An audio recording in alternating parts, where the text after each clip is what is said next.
하나님은 모리아산 위에 그 이삭과 어린 양, 즉 예수 그리스도를 모형화하여 아브라함에게 들이대신 거예요. 나는 네 도움으로 네 지혜나 네 조언이나 너의 힘을 근거로 하여 내 언약 성취하는 그런 존재 아니야. 그냥 내 말 들어. 그게 육적 자아의 죽음인 거예요. 아브라함이 거기서 죽는 거예요, 여러분. 그렇게 십자가 앞에서 죽는 자가 산 자란 말입니다. 그래서 십자가 앞에서 죽으라고 우리를 지금 밀어내리는 거라니까요. 죽어. 네가 뭘 도와.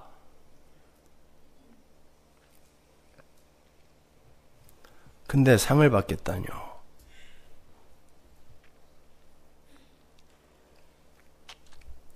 창세기 15장 1절 보세요. 상급이라는 단어가 제일 처음 나오는 곳이 바로 창세기 15장 1절이에요. 이후에 여호와의 말씀이 이 상 중에 아브라함에게 임하여 가라사대 아브라함아 두려워 말라 나는 너의 방패요 너의 지극히 큰 상급이니라. 여러분이 너무 좋아하는 상급. 그 상급이 누구라 그래요? 나. 하나님이에요.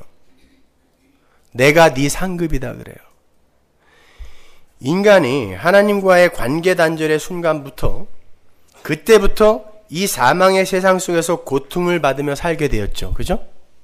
그들에게 하나님을 다시 상으로 준다는 게 무슨 말이에요?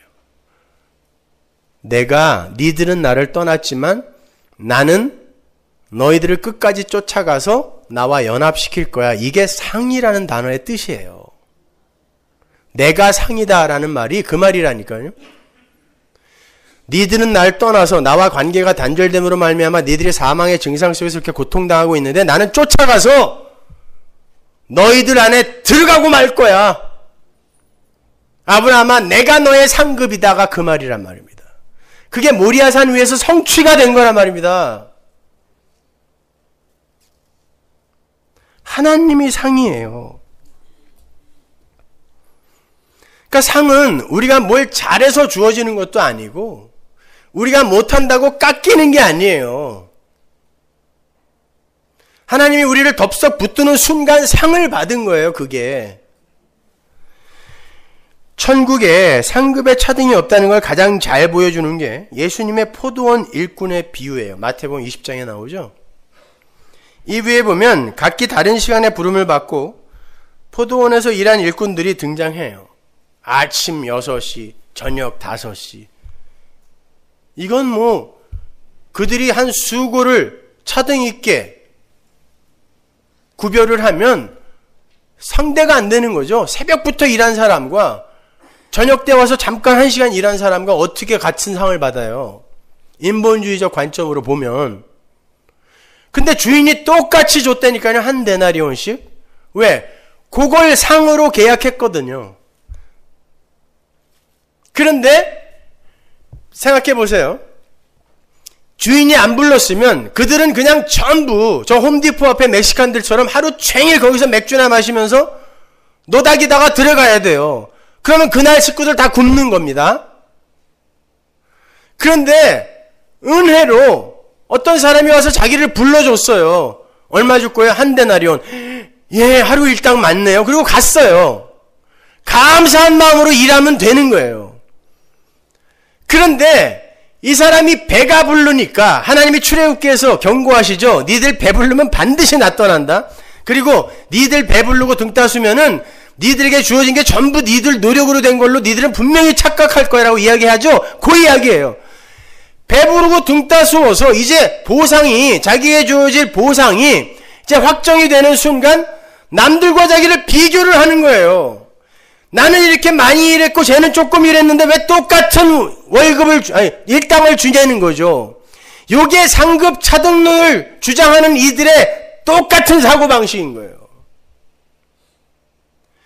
자기들이 처음에 어디서 구원받았다는 걸 잊어버린 자들이란 말입니다. 이거는요.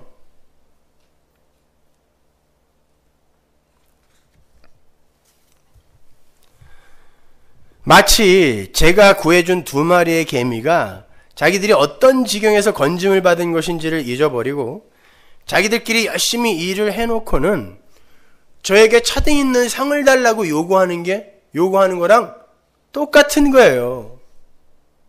자꾸 그렇게 귀찮게 굴면 제가 어떻게 하겠어요? 찍 누르죠. 필요 없는 존재거든요, 저한테는.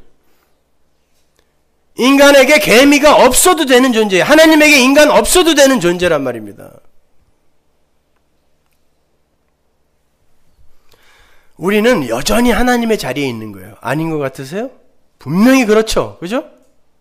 하나님과 맞짱을 뜨려고 한다니까요, 우리가. 결국 상급의 차등을 주장하는 사람은 죽어야 할 자신을 하나님이 은혜로 불러주셨다는 걸 잊은 채 자신이 일한 것에만 관심을 두는 거예요. 신자가 하나님의 생명에 참여할 수 있는 건 하나님의 택하심과 부르심으로 되어진 일이에요.